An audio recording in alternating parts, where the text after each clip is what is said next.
Guys, don't drink these Cutwater. Whatever you do, don't drink Cutwater. Update, don't drink it. How many Cutwaters we drink? 2.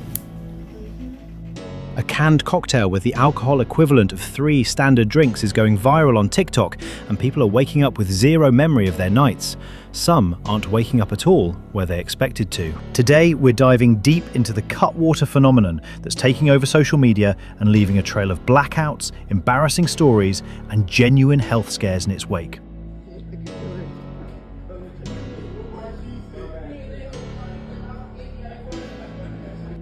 You'll discover why these seemingly innocent canned drinks are exponentially more potent than they appear. You want to absolutely black out and forget your night? Stay away from the pina colada Cutwaters, okay? It's not a tropical paradise, it's hell. Thank you. What's actually happening in your body when you consume them, and most importantly, the critical information the viral challenges aren't telling you. By the end, you'll understand why thousands are sharing their cautionary tales and what you absolutely need to know before you ever crack open one of these cans. Here's something to think about as we go through this. Have you or someone you know ever had an experience with a drink that hit way harder than expected? Drop a comment and let us know what happened. Don't drink these. I don't know if y'all were planning on it or what, but yeah, these are not good news at all. Because the stories surrounding Cutwater are unlike anything we've seen before in the canned cocktail space. The experiences range from mildly surprising to genuinely dangerous. Picture this, you're scrolling through TikTok and suddenly your feed is flooded with videos of people trying colourful canned cocktails with names like Tequila Margarita, Long Island Iced Tea, and Mai Tai. They look refreshing, convenient, and fun. The branding is sleek, the flavours sound delicious, and influencers are raving about how good they taste. What could possibly go wrong with a ready-to-drink cocktail in a can? Cutwater Spirits, a San Diego-based distillery, created these canned cocktails as a premium, convenient alternative to making drinks from scratch. They've been around since 2017, but their popularity exploded recently thanks to social media challenges and recommendations. The company prides itself on using real spirits and quality ingredients, not malt liquor like some competitors. On paper, they're a legitimate craft cocktail company with awards and recognition in the industry. But here's where things get complicated. These aren't your typical seltzers or beer alternatives. Cutwater cocktails contain between 12.5% and 15% alcohol by volume, depending on the variety. That's significantly higher than beer, wine, or standard hard seltzers. To put it in perspective, you're drinking something stronger than most wines in a can that's designed to be consumed quickly. The convenience factor becomes a double-edged sword. When you crack open a standard 12-ounce can of Cutwater, you're not getting one drink. The math is startling when you break it down properly. A single Cutwater can at 12.5% ABV contains approximately 1.5 ounces of pure alcohol. According to standard drink measurements, one drink contains 0.6 ounces of pure alcohol. That means one Cutwater can equals about 2.5 standard drinks. Some varieties hit 15% ABV, pushing closer to 3 standard drinks per can. Think about what that means in practical terms. If you casually drink 2 Cutwater cans thinking you're just having a couple of drinks, you've actually consumed 5 to 6 standard drinks. That's the equivalent of 5 or 6 shots of liquor or 5 to 6 beers. Most people wouldn't do 5 shots back to back, yet they're unknowingly doing exactly that with these convenient canned cocktails. The delivery method masks the intensity completely. The sweet, well-balanced flavours compound the problem significantly. Cutwater uses real spirits and quality mixers, which means these drinks taste dangerously good. There's no harsh alcohol burn to slow you down, no bitter aftertaste to make you pace yourself. The Long Island Iced Tea variety in particular goes down like an actual iced tea, despite packing a massive alcoholic punch. Your taste buds aren't sending warning signals to your brain. Here's the kicker. The onset hits differently than mixed drinks you make yourself. Because everything is pre-mixed and perfectly balanced, your body absorbs the alcohol more consistently and often more rapidly than with poorly mixed or inconsistent homemade cocktails. Many users report feeling fine, then suddenly feeling extremely intoxicated within a short window. There's no gradual climb, it's more like falling off a cliff. One user, Melissa McCartney, shared a crucial warning that many wish they'd seen before their first experience. Also worth noting, Cutwater is a huge hint. Do not drink these from the can, full strength, unless you want to be wasted. Cutwater is your hint. Pour a can in the blender, equal or half amount of water and some ice. Blend, enjoy. Don't be wasted in 10 minutes. Learn from my mistakes, you're welcome. This comment reveals something essential about how these drinks were potentially intended to be consumed versus how they're actually being consumed. The brand name itself might be a clue that many people missed entirely. Cutting spirits with water or ice is standard practice in responsible drinking, yet the convenience of the can encourages people to drink them straight. The results speak for themselves through thousands of cautionary tales. What Melissa experienced is the rapid onset that catches people completely off guard. 10 minutes is an incredibly short window to go from sober to heavily intoxicated. Yet this time frame appears repeatedly in user experiences. The combination of high alcohol content, excellent taste, and quick consumption creates a perfect storm.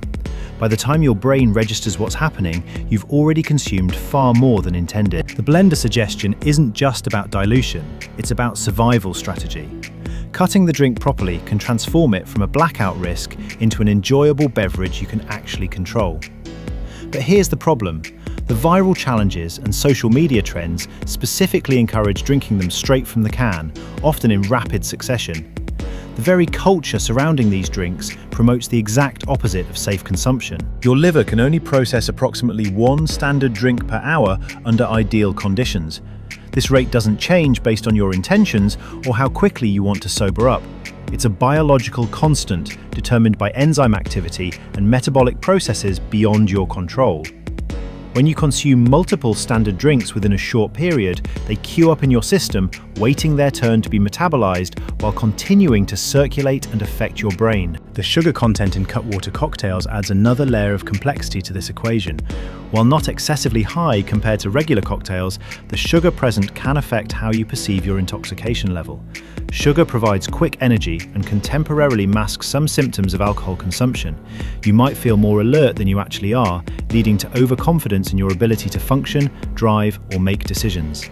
This false sense of capability is extremely dangerous. Additionally, the carbonation in some Cutwater varieties can accelerate alcohol absorption in your stomach and small intestine. Carbonated alcoholic beverages consistently show faster absorption rates in studies compared to non-carbonated options at the same alcohol concentration. This means the alcohol enters your bloodstream more rapidly, contributing to that sudden onset many users describe. You're essentially getting drunk faster than you would with the equivalent amount of non-carbonated alcohol. Your blood alcohol content rises sharply and can continue rising for 30 to 90 minutes after your last drink, even if you stop consuming. This delayed peak is why people often think they're fine, only to become significantly more intoxicated later. With Cutwater's high alcohol content per can, you can easily reach dangerous BAC levels before the full effect hits.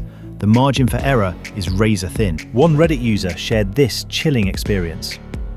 Okay, I know they're like 13% alcohol, but did anyone else drink 1+ and feel like your memory was wiped like Men in Black?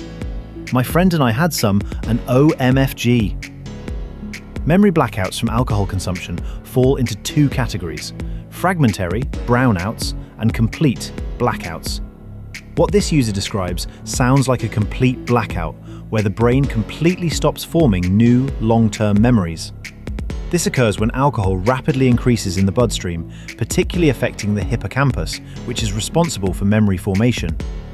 The person remains conscious and functional, but they're essentially operating without recording capabilities. The frightening aspect of alcohol-induced blackouts is that you don't know you're in one while it's happening. You continue talking, moving, making decisions, and interacting with others, but none of it is being stored as memory. The next morning, there are simply blank spaces where hours of your life should be. Friends might tell you about things you said or did, and you'll have absolutely no recollection. It's like those hours never existed for you. So I regained consciousness. I came back to life. Research shows that blackouts are more likely when alcohol is consumed quickly and when BAC rises rapidly rather than gradually. This is precisely the scenario Cutwater creates: high alcohol content in a convenient package that encourages rapid consumption. The sweeter formulations also reduce the natural pacing that harsh-tasting alcohol might enforce. You're drinking faster than your body can process or your brain can adapt. I'm drunk. I'm drunk. I'm drunk. Something ain't right. Something's off, brother. Something's off right now. What makes Cutwater-related blackouts particularly concerning is the frequency with which they're being reported. These aren't isolated incidents among people with known alcohol problems. They're happening to casual drinkers, first-time Cutwater consumers, and people who typically handle alcohol well. The common thread is underestimating the product's potency and consuming it like a regular beverage. The consequences range from embarrassing to life-threatening. TikTok challenges have a way of taking potentially risky behaviours and amplifying them exponentially. The Cutwater trend is no exception. Videos show people attempting to drink multiple cans in quick succession, often competing with friends to see who can finish fastest or consume the most. These challenges completely ignore the alcohol content mathematics we discussed earlier. Drinking 3 Cutwater cans in an hour means consuming approximately 7.5 to 9 standard drinks in 60 minutes. To understand how dangerous this is, consider that the National Institute on Alcohol Abuse and Alcoholism defines binge drinking as reaching a BAC of 0.08% or higher, which typically occurs after 4 drinks for women and 5 for men within 2 hours. The Cutwater challenges are promoting consumption levels that double or triple binge drinking thresholds. We're talking about potentially reaching BAC levels of 0.15% to 0.20% or higher, where serious impairment and health risks become significant. The social media algorithm problem makes this worse. When challenge videos go viral, they receive millions of views and encourage participation through likes, shares, and comments. Young people see their peers appearing to have fun without immediate visible consequences in 30-second clips. What they don't see are the next several hours, the vomiting, the blackouts, the dangerous situations, or the hospital visits. The editing process removes all context and consequence. Furthermore, the peer pressure element inherent in these challenges creates additional risk. Nobody wants to be the person who can't keep up or who backs out of a challenge their friends are doing. This social dynamic has led people to consume amounts they never would have chosen independently. The desire to fit in or look cool on camera overrides common sense and self-preservation instincts. The result is predictable and preventable harm. One of the most sobering stories came from a user named Evening Present 1670. My dad is 72 and never drinks anymore. I bought a boat, so he was like, okay, I'll have a couple drinks. First time on the lake, first time trying Cutwaters, he blacked out and almost drowned. I blacked out and my mum had to get us home. This account illustrates several critical points simultaneously. First, it shows that Cutwater's effects aren't limited to young or inexperienced drinkers. A 72-year-old man with presumably decades of life experience fell victim to the same rapid onset and potency issues as younger consumers. Age doesn't confer immunity. If anything, metabolism slows with age, potentially making the effects worse. Older adults typically process alcohol more slowly than younger adults. Second, the near-drowning aspect highlights how quickly a fun day can become a life-threatening emergency. Alcohol and water activities are a dangerous combination under any circumstances, but when you're experiencing unexpected severe intoxication, the risk multiplies exponentially. Swimming, boating, and water sports require coordination, judgment, and quick reflexes, all of which are severely impaired by alcohol. People drown in shallow water, fall off boats, and make fatal mistakes in situations they could normally handle easily. Third, the fact that multiple people in the same group experience simultaneous blackouts is particularly alarming. When everyone is incapacitated, there's no designated person to ensure safety, call for help, or make responsible decisions. This scenario has played out repeatedly with Cutwater, entire friend groups becoming dangerously intoxicated together because they all underestimated the drinks. The safety net of having someone sober disappears. The mother having to get them home suggests she wasn't drinking, which likely prevented a tragedy. But imagine if she had also consumed Cutwater. The outcome could have been catastrophic. This story serves as a stark reminder that these drinks aren't just strong, they're strong enough to incapacitate experienced adults rapidly and create genuinely dangerous situations. The casual, fun context makes it easy to forget you're consuming significant amounts of alcohol. Another user simply commented, "I could barely move, LMFAO." While this might sound funny in hindsight or when written as a casual comment, the inability to move properly is actually a serious warning sign of severe alcohol intoxication. When alcohol affects your motor control to the point where movement becomes difficult, you've reached a level of impairment that puts you at risk for falls, injuries, and potentially life-threatening situations like positional asphyxia if you pass out in the wrong position. The muscles that control balance, coordination, and voluntary movement are significantly impaired at higher blood alcohol levels. This is why drunk people stumble, fall, and struggle with basic tasks. But there's a darker side.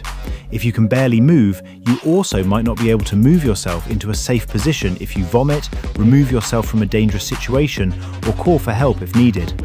You become vulnerable in ways that aren't immediately obvious until an emergency occurs. The LMFAO at the end reveals how our culture has normalized dangerous levels of intoxication as funny or acceptable. There's a concerning disconnect between the serious physical impairment being described and the light-hearted way it's being shared. This normalization through humor makes it harder for people to recognize when they or their friends are in actual danger. Not every story with this level of impairment has a funny ending. Medical professionals would call this level of impairment a concerning sign that someone is approaching or experiencing alcohol poisoning territory. Symptoms of severe alcohol intoxication include confusion, vomiting, seizures, slow or irregular breathing, blue-tinged skin, and loss of consciousness. When mobility is significantly impaired, you're not far from these more severe symptoms. It's not actually funny, it's your body screaming that you've consumed a dangerous amount. Before we go further, let's pause and establish something crucial. Individual responses to alcohol vary dramatically. Factors like body weight, sex, genetics, food consumption, medication use, hydration status, and tolerance levels all influence how alcohol affects each person. Some people metabolize alcohol faster than others due to genetic variations in liver enzymes. What sends one person into a blackout might only moderately intoxicate another. However, this variability doesn't entirely make Cutwater safe for extravagant use. It makes it unpredictable. You might have friends who drank multiple cans and felt fine, leading you to believe you'll have the same experience. But if your body processes alcohol differently, or if you're drinking on an empty stomach while they ate a full meal, your outcome could be drastically different. The Russian roulette nature of this variability is precisely what makes these drinks so problematic in viral challenge contexts. The serving size also matters immensely. Cutwater cocktails come in both 12-ounce cans and smaller formats. Some people are drinking the larger cans thinking they're equivalent to standard servings when they're actually consuming much more. Always check the can size and alcohol percentage before consuming. Not all Cutwater products are created equal. Some varieties are significantly stronger than others. Additionally, mixing Cutwater with other alcohol or substances compounds all these risks exponentially. Some people drink a Cutwater, feel fine initially, then have beer or shots, not realizing the Cutwater's full effect hasn't peaked yet. This stacking effect can push you into dangerous territory before you realize what's happening. Treat each Cutwater can as multiple drinks, not one. If this information is opening your eyes to the reality behind those viral TikTok challenges, do me a favor, hit that like button and subscribe to the channel. We're committed to bringing you the truth behind viral trends, especially when they involve your health and safety. Your support helps us continue investigating and sharing information that could literally save lives. Also, share this with anyone you know who's tried or is considering trying the Cutwater challenge. Knowledge is the best defense against preventable harm. One user shared this revealing comment. For Labor Day, I completely and utterly don't remember anything after 6 o'clock. I drank 4 Cutwater Long Island iced teas, and that's all I've got to say about that, and I am 59 years old. 4 Long Island iced tea Cutwaters represents approximately 10 to 12 standard drinks consumed in what was likely a relatively short time frame. For context, that's like doing 10 to 12 shots of liquor in an afternoon. At age 59, metabolism is generally slower than in younger years, meaning alcohol stays in the system longer and potentially has more pronounced effects. This person experienced a complete memory blackout lasting at least 6 hours, possibly more. The Long Island iced tea variety is particularly deceptive because the real cocktail version is notoriously strong, containing 5 different spirits. People expect it to be strong, but the Cutwater version tastes smoother and more balanced than typical bar-made versions. This quality actually works against safety because there's no harsh taste to slow consumption. You can drink them quickly and easily, which leads to rapid alcohol accumulation in your bloodstream. The phrase, "that's all I've got to say about that," suggests there's more to this story that the commenter either doesn't want to share or genuinely can't remember. This reluctance is common in blackout stories. People experience embarrassing or concerning events they don't fully remember and don't want to discuss publicly. The gaps in memory are often filled in later by friends or evidence like photos, texts sent, or phone calls made during the blackout period. This also highlights an important point about tolerance and age. Being 59 years old doesn't automatically mean you can't handle alcohol, but it does mean your body processes it differently than when you were younger. Many older adults find their tolerance decreases over time, even if they're regular drinkers. Assuming your past drinking experiences will predict your current response to high alcohol content beverages is a dangerous mistake. Sarah McCoy described the experience perfectly. It's the way you're fine, feel nothing. Then you're on the second, and bam! You can't walk or talk right. Don't get me started on when the texting begins. This delayed then sudden onset is one of the most commonly reported phenomena with Cutwater drinks. The first can might give you a mild buzz, making you feel relaxed and confident. You think you're handling it well, so you open a second can. Midway through that second can, the first can's full effect finally hits your system, combined with what you're currently drinking. Suddenly you're not tipsy, you're severely intoxicated. The mention of texting is particularly significant because it represents one of the more embarrassing and potentially harmful aspects of alcohol-induced disinhibition. Drunk texting isn't just a comedy trope, it's a real phenomenon where people send messages they would never send sober, confessing feelings, starting arguments, saying inappropriate things to bosses or ex-partners, or sharing information they should keep private. These digital mistakes are permanent and can have serious consequences for relationships and careers. The inability to walk or talk properly indicates significant motor impairment and cognitive disruption. Speech centers in the brain are affected by alcohol, causing slurred words, difficulty forming coherent sentences, and problems with verbal communication. When this is combined with a loss of balance and coordination, you're approaching dangerous levels of intoxication. These are symptoms that should prompt friends to stop someone from drinking more and ensure they're in a safe environment. What Sarah describes is essentially going from feeling in control to being out of control within minutes. This rapid transition doesn't give you time to adjust your behavior, stop drinking, or make safe decisions. By the time you realize you're dangerously drunk, you're already dangerously drunk and no longer have the judgment or ability to help yourself. This is why education before consumption is critical. Once you're impaired, it's too late to make better choices. It's absolutely essential to acknowledge that not everyone has these extreme experiences with Cutwater. Some people drink them responsibly, stay within reasonable limits, and have perfectly fine experiences. They enjoy the convenience and taste without incident. These drinks aren't inherently evil or designed to harm people. They're legitimate products that can be consumed safely with proper awareness and moderation. The problem isn't the product itself, it's the combination of high alcohol content, effective marketing, viral social media challenges, and consumer lack of awareness about what they're actually drinking.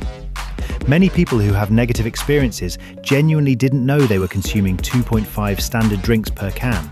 They thought they were having a couple of drinks when they were actually having 5 or 6. Education changes outcomes dramatically. Body weight plays a significant role in alcohol metabolism. A 120-pound person will reach higher BAC levels from the same amount of alcohol compared to a 200-pound person. Biological sex also matters. Women generally have lower water content in their bodies and different enzyme levels, leading to higher BAC levels than men of the same weight drinking the same amount. These biological realities mean one person's fine experience might be another person's blackout. Food consumption before and during drinking significantly impacts alcohol absorption.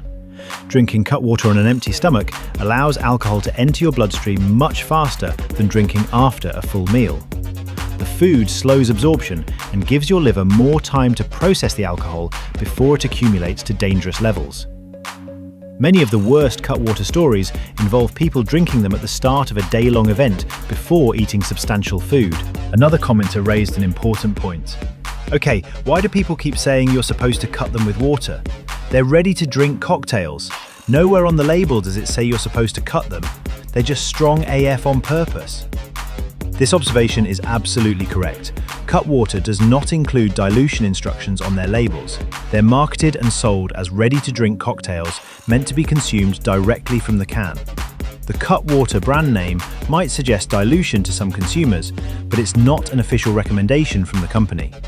The name actually comes from the nautical term cutwater, referring to the forward edge of a ship's stem. It's a maritime reference, not a drinking instruction. However, the community wisdom that has emerged from thousands of experiences suggests that dilution is the practical way to consume these drinks safely for many people. This grassroots recommendation comes from people who learned the hard way that drinking them straight leads to rapid, severe intoxication. While not officially sanctioned, treating each can as a mixer rather than a single serving could prevent many of the negative outcomes we've discussed. The strong AF on purpose observation is also accurate. Cutwater makes craft cocktails with real spirits at cocktail strength alcohol levels. A margarita at a bar typically runs 15 to 20% ABV. Cutwater's version is in the same ballpark.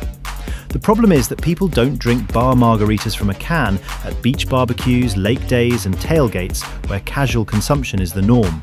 The context encourages rapid drinking, but the product is designed for cocktail strength impact. This disconnect between how the product is designed and how it's being consumed in viral challenges is at the heart of many issues. Cutwater isn't necessarily irresponsible in their formulation, they're making actual cocktails in a can. The irresponsibility comes from viral challenges that encourage rapid consumption and from consumers who don't read or understand the alcohol content information that is clearly printed on each can. Personal responsibility matters. One particularly concerning comment stated, "Wait 168, I just shotgunned 3 cuts back to back. Keep you all updated, been 45 minutes now, feeling good ATM." Someone then responded, "You alive?" The original poster replied, "Yeah, I felt great. I wasn't expecting to have taken it so well. After an hour, I came back to my room and took a double shot of tequila. I would suggest taking it at your own risk. A lot of factors play in your tolerance." This exchange is deeply troubling on multiple levels. Shotgunning 3 Cutwater cans back to back means consuming approximately 7.5 to 9 standard drinks in minutes. This rate of consumption is dangerous regardless of the beverage. The fact that someone felt compelled to ask, "You alive?" shows that even other internet users recognize this as potentially life-threatening behavior. It's not a joke. People die from rapid alcohol consumption. The 45-minute check-in where they felt good is precisely the danger window we've discussed. Feeling fine at the 45-minute mark doesn't mean safety, it means the full effect hasn't peaked yet. Alcohol absorption continues and BAC rises for 30 to 90 minutes after consumption stops. They were giving an update from a deceptively stable moment before the full impact hit. This false sense of security is exactly when people make additional, dangerous decisions. Adding a double shot of tequila after already consuming 9 drinks worth of Cutwater is textbook risky behavior enabled by impaired judgment. At that point, decision-making abilities are severely compromised, and the person likely couldn't accurately assess their intoxication level. The tequila pushed the total consumption to approximately 11 standard drinks. Most medical guidelines define severe binge drinking as 8 or more drinks in a single occasion for men. This person nearly doubled that threshold. The final advice about factors play in your tolerance and at your own risk is simultaneously accurate and inadequate. Yes, tolerance varies, but promoting or normalizing consumption of this magnitude is dangerous regardless of individual factors. This person may have survived this incident without apparent harm, but that doesn't make it safe, smart, or replicable. Survivorship bias makes people think dangerous behaviors are acceptable because they personally didn't experience the worst possible outcome. Let's establish what actual medical professionals recommend regarding alcohol consumption. The CDC and NIAAA define moderate drinking as up to 1 drink per day for women and up to 2 drinks per day for men. Remember, we're talking about standard drinks here, 0.6 ounces of pure alcohol. A single Cutwater can exceeds the daily moderate drinking limit for women and approaches or exceeds it for men, depending on the specific product. Binge drinking is defined as consuming 4 or more drinks for women or 5 or more drinks for men in about 2 hours. This pattern of drinking raises BAC to 0.08% or higher and is associated with numerous health risks, including accidents, violence, alcohol poisoning, and long-term health problems. 2 Cutwater cans in 2 hours constitutes binge drinking for most people. 3 cans definitely qualifies as severe binge drinking for everyone. The dietary guidelines for Americans recommend that if adults choose to drink, they do so in moderation and only when it won't put themselves or others at risk. They specifically note that certain people shouldn't drink at all. Anyone under 21, pregnant women or those who might be pregnant, people taking medications that interact with alcohol, those with certain medical conditions, and anyone planning to drive or operate machinery. These guidelines exist to prevent harm. Heavy alcohol use is defined as binge drinking on 5 or more days per month.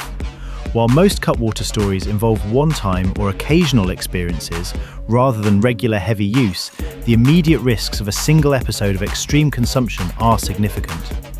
You don't need to be an alcoholic to experience alcohol poisoning, blackouts, accidents, or death from alcohol. A single instance of excessive consumption can be fatal or life-altering. Part of what makes Cutwater particularly problematic in the context of viral challenges is the sheer convenience. These cans are portable, don't require mixing, need no bar tools or glassware, and are perfectly suited for outdoor events, parties, and casual gatherings. This convenience is genuinely valuable for adult consumers who want a quality cocktail without the effort, but it also enables rapid, thoughtless consumption. When you make a cocktail at home, there's a natural pacing built into the process. You have to get out glasses, ice, mixers, and spirits. You measure and pour. The ritual takes time and creates awareness of what you're consuming. With Cutwater, you just grab a can from the cooler and pop the top. The lack of ritual removes natural pacing mechanisms and mindfulness about consumption. It's too easy to drink too much, too fast. The social setting matters enormously. At a backyard barbecue or lake day, you might grab a fresh Cutwater every time you finish one, not keeping track of your total consumption. Without the visual cue of empty bottles and the effort of mixing, you lose count. People are shocked when they realise they've had 5 or 6 cans because it felt like casual, easy drinking. Those 5 to 6 cans represent 12 to 15 standard drinks, a truly dangerous amount. The solution isn't to ban convenience or avoid canned cocktails entirely, it's to bring consciousness and intentionality to consumption. Treat each can as multiple drinks, pace yourself as you would with strong cocktails at a bar, alternate with water, eat substantial food, track your consumption, set personal limits before you start drinking and stick to them. These strategies work with any alcohol, but they're especially critical with high ABV convenient options. Every Cutwater can clearly displays the alcohol by volume percentage. This information is legally required and is present on every alcoholic beverage sold in the market, most especially in the United States. The problem isn't lack of information, it's lack of attention to that information or lack of understanding what those numbers mean in practical terms. Many consumers simply don't check or don't know how to interpret ABV percentages relative to standard drinks. So what's the takeaway from all these cautionary tales and information? It's not that Cutwater is poison or that you should never drink it, it's that knowledge, respect and moderation are essential when consuming any alcohol, especially high ABV convenient products that facilitate rapid consumption. Here's how to approach Cutwater or similar products responsibly if you choose to consume them. First, acknowledge what you're actually drinking. 1 can equals 2.5 standard drinks minimum. Plan accordingly. If you'd normally have 3 beers over an afternoon, 1 Cutwater can is roughly equivalent, not 3 cans. Adjust your consumption based on actual alcohol content, not number of cans. This mental shift alone prevents most problematic outcomes. The viral TikTok Cutwater trend perfectly illustrates how social media can take a legitimate product and turn it into a dangerous challenge through lack of awareness and peer pressure. These aren't bad drinks, they're strong drinks being consumed irresponsibly by people who don't understand what they're drinking. The math doesn't lie. High ABV in convenient packaging plus viral challenges equals predictable harm. Your health and safety are more valuable than views, likes, or fitting in with an online trend. Every blackout story, every "I couldn't move" comment, and every near drowning incident was completely preventable with basic knowledge about alcohol content and responsible consumption. Don't let your story become the next cautionary tale in someone else's comment section. If you found this information valuable, we've got more viral trend investigations coming your way. We'll be diving into more rare and viral social media phenomenon that's got people worried soon. Hit subscribe so you don't miss it and the truth behind them. Stay safe, stay informed, and make choices based on facts, not hype. This content is for informational and educational purposes only and is not professional medical or health advice. Always consult with a qualified healthcare provider or addiction specialist regarding alcohol consumption and any concerns about drinking habits or health.